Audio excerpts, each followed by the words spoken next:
Hi, my name is Jake, and today I want to tell you a story that changed my life forever. A story about how a simple encounter on a busy street turned into the most unexpected and heartwarming journey of my life. It all started on a cold autumn evening in New York City. I was leaving my office, exhausted from a long day of negotiations and meetings. Being the CEO of a billion-dollar corporation meant my days were always packed. My phone never stopped buzzing, and I barely had time to breathe.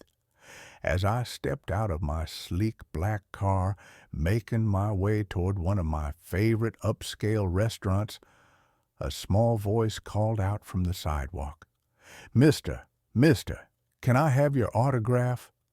I turned surprised. It wasn't uncommon for people to recognize me from business magazines or television interviews, but usually it was investors or professionals, not children.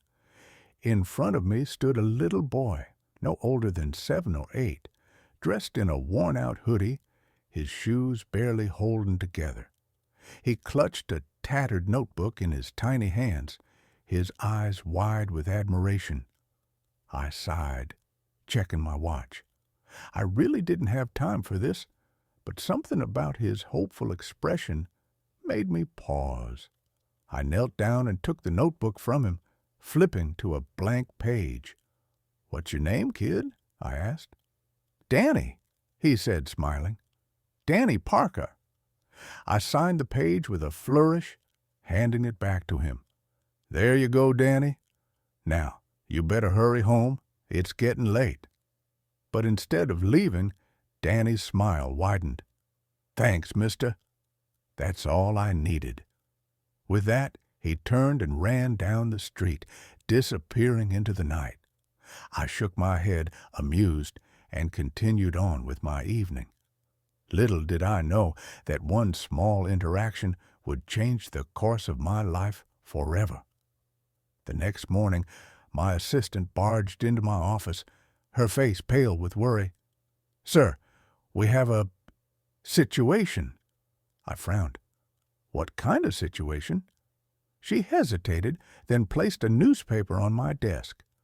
Right there, on the front page, was a picture of me signing Danny's notebook, but a headline made my blood run cold. "Billionaire CEO signs adoption papers for orphaned boy." I blinked, reading the article in disbelief. Somehow, Danny had tricked me. The page I had signed wasn't just a blank piece of paper, it was a legal document. My signature was now on an official adoption form. I shot up from my chair. "Find this kid, now." My team worked quickly, tracking Danny down to a small, run-down orphanage on the outskirts of the city. When I arrived, the director of the orphanage, a kind but tired-looking woman, greeted me nervously. "Mr. Matthews, I assume you're here about Danny." "You assume right," I said, exasperated. "This has to be some kind of mistake, a misunderstanding, a prank." She sighed. "Danny is a special child. He's been here since he was a baby.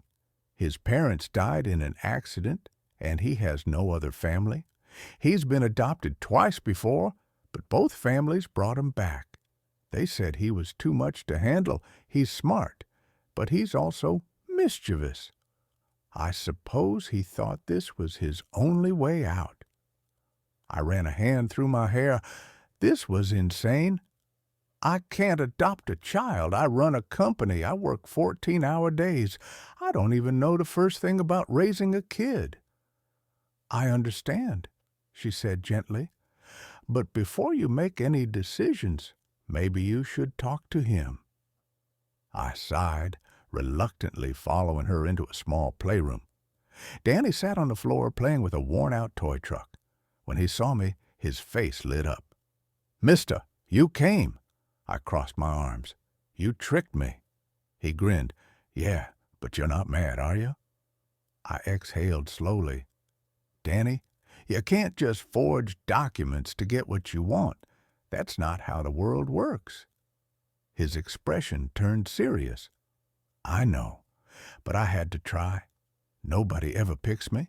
They all say I talk too much, or I ask too many questions, or I don't listen, but I listen. I just don't want to be alone anymore." Something in my chest tightened. I looked down at this little boy, so full of hope, despite everything he had been through.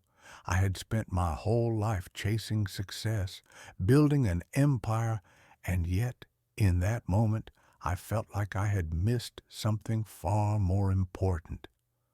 I took a deep breath. "All right, kid, let's make a deal. I can't promise I'll be a good dad, but how about we give this a trial run?" Danny's eyes widened. "Really?" "Really," I nodded, "but no more tricks." He grinned, bouncing on his feet. "Deal!" And just like that, my life changed forever. Being a father wasn't easy. There were sleepless nights, school projects, and endless questions about the universe. But there was also laughter, joy, and a sense of fulfillment I had never known before. Danny taught me that success wasn't just about money or power. It was about love, family, and the unexpected moments that make life truly worth living. And to this day, I still smile when people ask me how I became a father